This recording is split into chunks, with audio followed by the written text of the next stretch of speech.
আল্লাহ পর্যন্ত শুধু আল্লাহ দেওয়ানারাই যাবে, এবং যারা দেওয়ানাদের সাথে চলবে তারাই যাবে।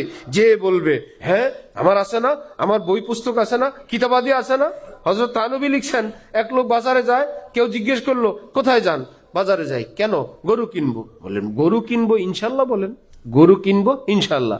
বললো ইনশাল্লাহ কি? আবার পকেটে টাকা আছে, বাজারে গরু আছে, ইনশাল্লাহ কি? বই পুস্তকে সবকিছু আছে, ইন্টারনেটে সব আছে, আবার কোন পিসা বলি আল্লাহ কি জিনিস? ভালো কথা। বাজারে গেছে, গরুর দাম দস্তুর ঠিক করার পর রশি হাতে নিয়ে এখন পকেটে হাত দিয়ে দেখে টাকা চুরি নিয়ে গেছে। এখন বলে ইনশাল্লাহ টাকা চুরি নিয়ে গেছে। এই মাত্র ইনশাল্লাহ শুরু, আর বহু ইনশাল্লাহ বলা লাগবে।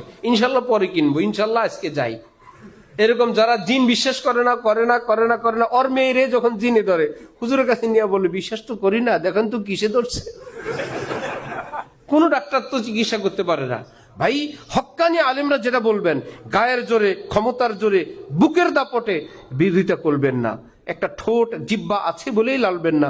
মা ইয়ালফিজু মিন কাউলিন ইল্লা লাদাইহি রাকিবুন আতীদ। আপনি মুমিন, যে শব্দ আপনি উচ্চারণ করবেন সেটাই ফেরেশতা লিখবে, কিয়ামতে সেটারই বিচার হবে। আপনার স্বার্থ বিরোধী আলেম হলে যা তা বলে সমাজে তাকে দূষিত, তাকে আসামি দাগি করবেন। আপনি জানেন না আলেমরা নায়েবে রাসূল? শুধু ভোটের জন্য, শুধু নির্বাচনের জন্য, আপনার স্বার্থের জন্য এই মসজিদ মাদ্রাসা ইসলামের পাহারাদার, আপনি তাদের বিরুদ্ধে বলবেন? আপনার কি আল্লাহ নাই? আপনার কি পরকাল নাই? আল্লাহ আমাদেরকে দ্বীন ঈমানের উপর অটল থাকার তৌফিক দান।